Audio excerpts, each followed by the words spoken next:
हे तर Google map कुठे घेऊन आलं मला, I don't know, but this is quite nice place. म्हणजे वाव, किती छान आहे, काय सांगू मी, क्या बोलू मी. अब दोन्ही साईडला इथे राईस, इथे पण राईस, पॅडी फील्ड्स.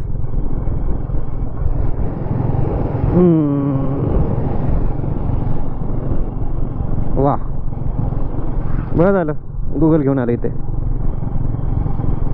ऐसा सब रोज नहीं मिलता, दिखने में नहीं मिलता रोज.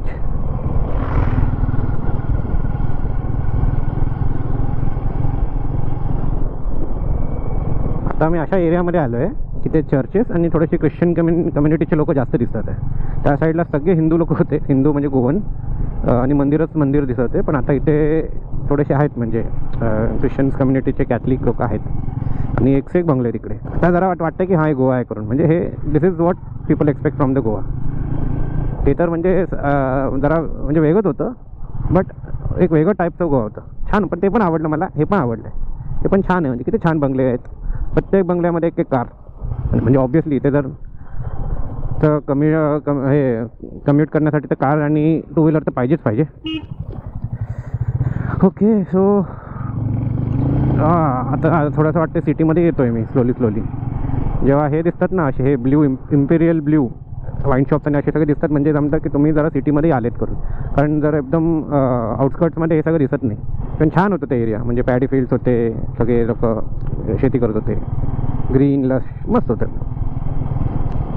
आता इथे कुठे चांगलं नाईकी विकीचं शोरूम दिसतं आहे, तर जरा जाऊन चेक करूया, शूज बघूया एक छानपैकी. हे कुठलं एरिया आहे, हे मार्गोवा एरिया आहे. आणि आता इथे आलेलो नाईकीच्या शोरूममध्ये. आय वॉज थॉट की थोडंसं महाग भेटेल, पण एवढं महाग भेटेल माहीत नव्हतं मला. म्हणजे स्टार्टिंग रेंजच 6 ते 8 हजारचं आहे. मी 2-2.5 हजारपर्यंत विचार करत होतो की एक बेसिक रनिंग शूज भेटलं तरी चालेल आपल्याला. ते बाजूला चेकर्स पण होतं, तिथे पण 5-6 हजार रुपये सांगितला. आणि समोर वुडलँड होतं, वुडलँडमध्ये स्निकर्स होते, रनिंग शूज नव्हतं. Woodland doesn't make running shoes or else doesn't copy any brand that make the running shoes. But कसं आहे की चेकर सध्या मी यूज करतोच आहे, माझं एवढं कम्फर्ट नाही वाटलं. The most comfortable running shoes आणि इव्हन वर्कआउट शूज बघितलं तर मला असं वाटतं की नाईकीचंच आहे. Though the company is going through a rough part, but ठीक आहे, चालतं मला ते नाईकीच, म्हणजे बेटर वाटतं, म्हणजे कम्फर्ट तसं आहे. बट राईट नाव दुसरं काही ऑप्शन नाही आहे माझ्याकडे. एक शूज आणलं तर बरं झालं असतं. आयदर आय कॅन स्किप, म्हणजे हे करू शकतो मी की नको राहू दे, दुसरं काहीतरी जुगाड करूया, or else I can just directly order online आणि ते हॉस्टेलपर्यंत घेऊन जाईल. ते एक मी करू शकतो. हो, मार्गोवा पण त्या निमित्ताने जर मार्गो पण बघायचं झालं. सगळं बंद आहे यार, म्हणजे संडे म्हणून सगळं बंद आहे. टू बी व्हेरी फ्रँक म्हणजे जसं मला वाटतं कि संडे आहे म्हणून बंद आहे. चलो अब जाते हैं cement nest which is around 12 kilometre from here. Wrong way तर नाही ना, ओके. इथे ना असे बरेच बिल्डिंग आहेत, ते खूप जुने आहेत. Even I think that they need some restorations. But हे समोरचंच बिल्डिंग बघा ना, असं खंडर झालं आहे की विचारू नका, एकदम असं खंडर झालं आहे. आणि खाली तरी दुकाने आहेत. आणि हे मार्गोवाचं स्टेशन आहे वाटते त्या साईडला. हे स्टेशन आहे, हां स्टेशन आहे इथे. हुशा. सो मी एक शूज घेऊनच टाकलं. बाटाच्या शोरूममध्ये शूज भेटलं, पावरचं शूज घेतलं मस्तपैकी. And that costed me only 1300 rupees. वो बेसिक शू आहे आणि हे ॲक्च्युली पावरचं ओल्डेस्ट डिझाईन आहे. आणि I have also been use this shoes, म्हणजे भरपूर यूज पण केले. याचे 2 मॉडेल यूज केले. आता हे तिसऱ्यांदा परत सेम डिझाईनचं सेम मॉडेलचं घेतलं आहे मी. बिकॉज कसं आहे की एकदा ते हे झालं ना, म्हणजे एकदा यू नो द कम्फर्ट आणि फिलिंग ऑफ दॅट मॉडेल, तर मग दुसरं ट्राय करायची इच्छा होत नाही. तर दॅट्स वाय मी तसं घेतलं आहे. आता इथून अलाउड आहे ना जायचं, पण सगळे तसंच जातं. ते तिथे वेडिंग आहे वाटते, लग्न आहे इकडे. मस्तपैकी फॉर्मल कोट वीट घेऊन घालून बसलेत सगळे. त्याच्यामध्ये नवरा जातात. तर दिस इज नाईस. म्हणजे हे युजली मी कसं मुंबईमध्ये तर बघितलं नाही, हे सगळं गोवामध्येच दिसणार कधी कधी. इथे पण दिसतं, काय म्हणतात त्याला, केरळमध्ये पण दिसतं. म्हणजे हे लोक हे सगळं घालतात ते सगळं. बट केरळमध्ये मोस्टली हे साडी जास्त घालतात, इथे प्रॉपर वेस्टर्न ड्रेस घालतात. म्हणजे आपलं आपलं कल्चर आहे त्यांचं, काय आता बोलणार, म्हणजे बोलणार नाही, त्यांचं कल्चर आहे वेगळं असं. ऑलमोस्ट 9 किलोमीटर आहे, 9 किलोमीटर कसं तरी जायला. आता हे मी असं तात्पुरतं असंच घेतलं आहे मी. आता मोस्ट प्रॉब्ली मला असं वाटतं की हे बॉक्स मला डिस्कार्ड करायला लागेल आणि दोन्ही शूज बॅगमध्ये घालूनच घेऊन जायला लागेल. तसंच करायला लागेल असं मला वाटतं आहे, कारण दुसरं काही ऑप्शन नाही येतं माझ्याकडे. ओके, ते ऑलमोस्ट आता 1.5 किलोमीटर राहिलं आहे सीमॅन्स ह्याच्यामध्ये. भाईसाहेबने कुठून एवढं शोधून काढलं आहे बॅक वॉटर्स, जबरदस्त आहे. म्हणजे दिवसा तर अजून चांगलं दिसतं असतं, बट वॉटरफ्रंट होते तेव्हा तेच वॉटरफ्रंट होतं. हे महाग असेल मोस्ट प्रॉब्ली हे सगळं.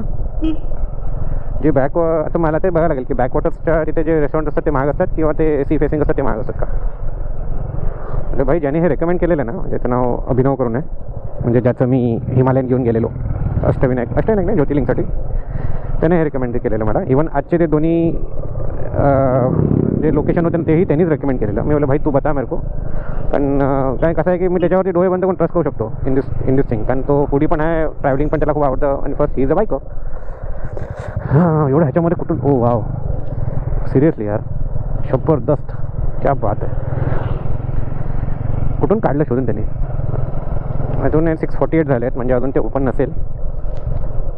थोडा थांबा लागेल, वेटिंग असेल, पण ॲटलिस्ट टेबल तरी भेटेल मला असं वाटतं, किंवा ऑलरेडी लाईन असेल, 7 वाजता ते ओपन होईल. ते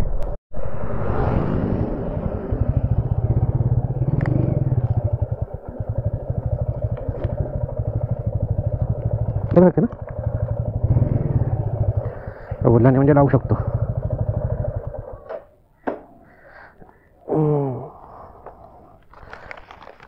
चालू आहे ना, तो चालू है ना. कभी टाइम होगा? 7:30. बैठ सकते क्या, सिर्फ बैठ सकते.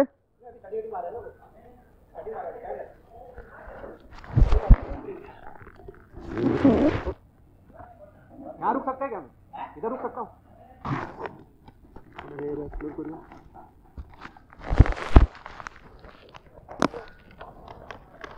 अभी आप ऐसे बोल रहे हो ना.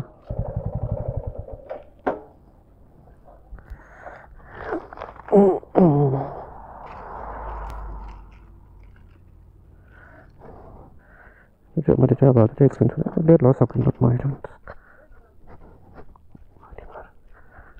बंदा को तो चालू है.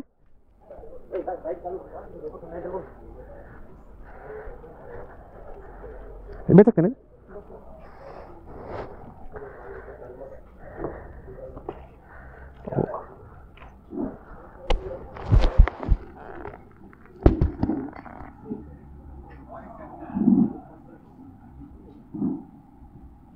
तर आता इथे यार कुठलं हॉटेल आहे,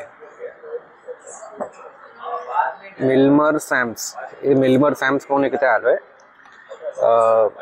ॲक्च्युली ते सीमॅन 7:30ला चालू होणार होतं, त्यासाठी अजून अर्धा तास होतं, अर्ध पाऊण तास होतं माझ्याकडे. त्याला जस्ट विचारलं की मैं रुक सकता हूँ पार्किंगच्या इथे. बोला अभी कैसे करेंगे, पोछा लगा रहे बोला. म्हणजे मैं पार्किंग में रुक सकता हूँ, चलेगा क्या. असा बिहेव करत होता. मला अरे एवढं रूढ आहे तर मग काय करणार. म्हटलं जाऊ दे मग, युअर लॉस करून. त्याच्याच अलीकडे दुसरं एक होतं हे रेस्टॉरंट होतं. मग इथे पण मोस्टली सगळं सेम मेन्यूच आहे आणि it is not that expensive, चांगलं आहे. तर हे ॲक्च्युली बॅकवॉटर्सला लागलेलं हे रेस्टॉरंट्स आहेत. अभिनवने कसं हे लोकेशन सोडलं काय माहीत नाही, ज्याने पण म्हणजे त्याने एफर्ट आहे बाई त्याच्यात. तर आता ते क्रॅब झॅकझॅक कोण मागवलंय, चिकन सॅलड मागवलंय. अजून एक बघूया अजून काय जमतं का खायला. हे चिकन सॅलड आहे, क्वांटिटी जरा कमी नाही वाटत आहे का.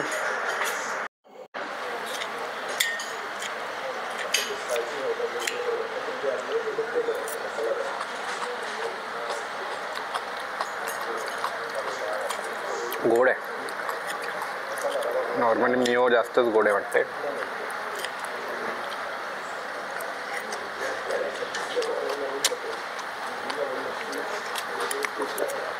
आपलं सीझर सॅलडच चांगलं आहे, म्हणजे आपण एवढा काय हात नाही वाटलं मला. जस्ट कॉस्टिंग मी अराउंड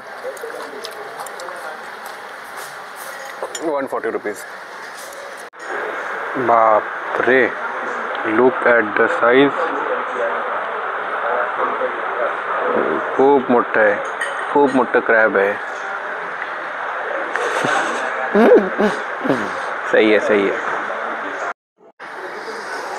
वाटलं नव्हतं एवढं असेल हे, पण ॲक्च्युअलमध्ये खूप मोठं आहे. म्हणजे क्रॅब चांगलंच. बापरे, 2-4 क्रॅब आहेत. कसं खायला जमेल का माहीत नाही. भाई स्पून दे ना, स्पून थोडा काटा चमचा स्पून दे दो. 2-3 क्रॅब आहेत म्हणून थोडंसं रेट जास्त आहे याचं. पण बरं झालं, ह्याच्या व्यतिरिक्त अजून काय मागवलं नाही मी. आता मला किती जमेल खायला ते डिपेंड. ग्रेव्ही आहे आणि क्रॅब आहे, तर बघूया ग्रेव्ही किती कसं लागतं.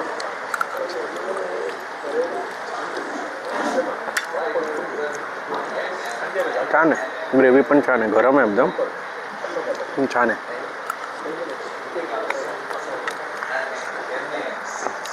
आता मी हे नाही करत आहे, काप्स ट्राय करतो अवॉइड करायला या पुन्हा ट्रिपमध्ये, म्हणून नुसतं हेच खातो आहे, ग्रेव्ही आणि हेच खाईन. मस्त आहे एकदम, म्हणजे गरम आहे, स्पायसी नाही आहे, एकदम माइल्ड आहे, पण हाय चांगलं आहे. ग्रेव्हीमध्ये थोडंसं त्याचं पण हे आहे, क्रॅबचं पण मीठ आहे, म्हणून थोडंसं गोड आहे.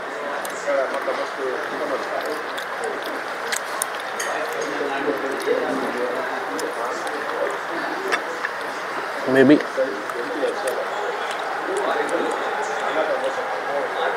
चांगलं आहे. आता लिटरली हात खराब होणारच आहे, तर मी काय वापरणार नाही. गाडीवर भेटूया. पूर्ण संपवलं हे बघा, नुसतं ग्रेव्ही ठेवलं आहे, पण बाकी सगळं खाल्लं आहे, काहीच सोडलं नाही. सो इट वॉज सिरमर सॅम्स. What a meal man. म्हणजे हे अख्ख्या गोव्याचं सगळ्यात, म्हणजे आता माहीत नाही पुढे, पण आत्तापर्यंत सगळ्यात मेमोरेबल मील होतं आहे. क्रॅब झॅक म्हणजे ऑलमोस्ट 5 क्रॅब्स होते, 5 क्रॅब, आणि मोठे मोठे असे त्याचे हातं. आता हातांना काय म्हणतात मला आठवण नाही आहे. रिसेप्शन चालू आहे वाटतं, आता रिसेप्शन चालू आहे. हो, छान आहे एरिया. म्हणजे हे म्हणजे कुठून त्याने शोधून काढलं देव जाणे, बट एरिया छान आहे. आता इथं लाईनीमध्ये बरेच रेस्टॉरंट्स आहेत, त्यातलं ते होतं. म्हणजे ते 5 क्रॅबवरती ग्रेव्ही, त्याच्यावरती ते ग्रेव्ही म्हणजे त्याच्यात थोडं गोवन मसाला होता. आताही थोडं आहे ना, म्हणजे असं लिप्सला त्याचं थोडंसं असं जळल्यासारखं फील होतं आहे. बट मी ग्रेव्ही खूप कमी खाल्लं आतलं, म्हणजे हे इकडेच खाल्लं सगळ्यात जास्त. आणि त्याच्यामध्ये पण प्रॉपरवालं ते त्याच्यामध्ये जेवढे पण ते स्वीट मीठ असतं ना, ते खाल्लं मी. म्हणजे फुल संतुष्ट झालं मी. म्हणजे आता मला नाही वाटत की बाबा कधी क्रॅब खाऊन नाही खाणार की नाही. घरी क्रॅब बनतात माझे, पण तिथे हार्डली मी 1 की 2च खाऊ शकतो मी. पण इथे ऑलमोस्ट मी किती खाल्लं यार, बॅक टू बॅक 5 खाल्लं. आणि जे लास्टवाला होतं ते खूपच मोठं होतं. त्याचे जे क्लॉज होते ना, ते एकदम मोठे होते, आणि खूप त्याच्यामध्ये मीठ होतं. बाकी त्याच्यामध्ये असं नव्हतं, म्हणजे असं छोटे थोडेसे मीडियम, नंतर मग लार्ज, असं त्याने वाटतं दिलेलं. पण जबरदस्त होतं, काय पण बोला. क्रॅब झॅक नाव आहे त्याचं. सो तुम्ही जर या असोलना एरियामध्ये आले ना, तुम्ही ट्राय करा क्रॅब झॅक.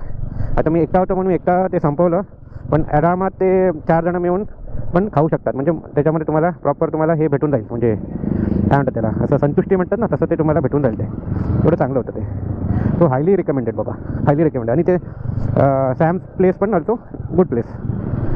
सर्विस म्हणजे मला जरा हे वाटलं, कारण कसं आहे की मे बी थोडंसं म्हणजे मीडियोकर वाटलं, काय एवढं हे नाही आहे, पण ठीक होतं. असं काय असं वाईट सर्विस नव्हतं. सॅलड मला एवढं काय खास वाटलं नाही. म्हणजे कसं आहे की बॉइल्ड चिकन, म्हणजे शेडेड चिकन, त्याच्यामध्ये त्या लोकांनी सगळं हे करून घातलेलं, कोबी, काकडी, असं एक्झॉटिक भाज्या ज्या नव्हते, म्हणजे ते सगळं, म्हणजे ब्रोकोली नव्हते, आणि मिओनीजमध्ये मिक्स करून घातलेलं, तेवढंच होतं ते. आणि बरं झालं त्याचं क्वांटिटी जरा कमी होतं, पण हे क्वांटिटी एवढं होतं ना की बाबा हे होतं. So that costed me around 500 rupees. तर माझं किती झालं, त्याला 700 to 800 रुपीज मला काहीतरी माझं बिल झालेलं. Which is not bad compare to हे. बट कसं आहे की गोवा बोललं ना तर असं वाटतं की यार मच्छी खूप स्वस्त असेल कोण, पण तसं तर नाही आहे. गोवामध्ये मच्छी तुम्हाला क्वालिटी मच्छीचा ॲबंडन्स भरपूर भेटेल, क्वालिटी चांगलं भेटेल, बट स्वस्त असं नाही आपण कन्सिडर करू शकत. तर आता किती झाले, ओई बापरे, हां आता 27 किलोमीटर्स आहे मला पालोलुमला जायला. त्याच्यामध्ये NS66 भेटेल की नाही का माहीत नाही. हां पुढे वाटतं पकडेल मी NS66. So anyway I don't think so की आता काय गरज आहे पुढे ब्लॉक करायचं, कारण तिथे जाऊन मला हे चेंजेस करायचे आहेत. What you say, bed change करायचं आहे. आता तेच तेच सेक्शनचं खालचं बेड दिलं तर I am sorted, or else विचारायला लागेल बाई, सांगायला लागेल त्यांना. मॉर्निंग, नेक्स्ट डे मॉर्निंग, छानपैकी बघा सनराईज होतं इकडे.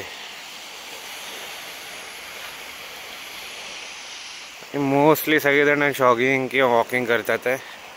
मी पण आलो आहे जॉगिंग आणि वॉकिंग करायला. तो एक फॉरनर आहे, तो तिथे स्नॉकलिंग करायला लागला आहे. मास्क वेस घालून आहे ना, तेव्हा मास्क वेस घालून तो फुल तिथपर्यंत जातो आहे. भारी वाटते जाऊ. आता कायाकिंग सध्या कोण करत नाही आहे. आणि हे जे आयलंड आहे ना, हे कॅनाकोना आयलंड आहे. आणि इथे याच्या मागे मे बी वाटते बटरफ्लाय आयलंड आहे, म्हणजे बटरफ्लाय बीच. त्याच्यामध्ये इथून वाटते बोट घेऊन जायला लागतं. आय एम नॉट शुअर की किती ह्याच्यामध्ये जायला लागेल ते, बघूया.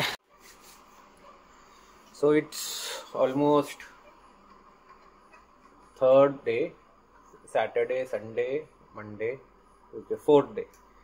म्हणजे सॅटर्डेला तर जस्ट रात्री एकदम लेट नाईट आलेलो, सो थोडंसं ते दिवस काउंट नाही करत. रेस्ट आजचं 4th डे आहे. काय जास्त काय केलं नाही अपार्ट फ्रॉम ते संडेला फिरून आलेलो. काल पण काम केलं आणि बीचवरती गेलं, थोडंसं वॉक केलं, काम केलं. परत मग आज पण तसंच झालं. आज मी जरा पाण्यात गेलेलो ह्याच्यासाठी, स्विमिंग करण्यासाठी. कारण एक ओळखी झाली 2 जणांची, सो त्यांच्यासोबत गेलो. जरा स्विम करून आलो, नंतर परत कामात बसलो. म्हणजे काम तर आपलं नाही बाबा, काम तर चालूच राहणार. तर हे 2 गोष्टी केलं. आणि 2-3 कॅफेमध्येच गेलो, जिथे नाश्ता केलं. आणि लिटरली खूप छान नाश्ता होता. द मील्स कॉन होतं, त्याच्यामध्ये स्मूदी बाउल खूप छान होतं. माझ्यासोबत जो आहे मित्र, तो पण वाटतं परत जाणार आहे उद्या, कारण तो 1 दिवस अजून एक्स्ट्रा राहणार आहे. आणि आज एक साध्या कुठं तरी हॉटेलमध्ये गेलेलो इकडच्या मेन लाईनला, तिथे पास्ता खाल्लं, पण ते काय एवढं काय खास नव्हतं. कारण कसं आहे, काल आणि आज आपण 2 दिवस आपण कट्टर व्हेज आहे. परत अजून एक ठिकाणी जाणार आहे, ला फ्रेची या काहीतरी आहे नाव त्याचं, सॉरी प्रोनाऊन्स येत नाही मला, कारण खूप फ्रेंच आणि थोडं स्पॅनिश नाव आहे. माझी एक लहान बहीण आहे, तिने मला रेकमेंड केलेलं. तर बघूया तिथे जाऊन कसं आहे. आणि आज रात्री मे बी वाटते आम्ही कुठे अजून दुसरीकडे जाऊ शकतो, कारण आज लास्ट डे आहे. उद्या आपण शिफ्ट करणार आहे, तर उद्या इथून 100 किलोमीटर परत मागे जायचं आहे, म्हणजे इथून साऊथ गोवावरनं नॉर्थ गोवावरनं. मग तिकडे काय असणार, तिकडे किती लोक भेटतील, ते कोण भेटणार, ते कोण भेटणार नाही, इट्स डिपेंड कसं आहे करून. तर by the way this is the hostel, इथे असंच असतं. सो प्लीज बॅकग्राऊंडला डोंट माइंड. बघूया आता तिथे जाऊन थोडंसं ब्लॉग करतो. This is one of the best best system ह्याच्यामध्ये आहे या हॉस्टेलमध्ये. समजा जर तुम्हाला कुठे ट्रॅव्हल करता आणि काम पण करताय ना, त्यासाठी this setup and this place is the best one.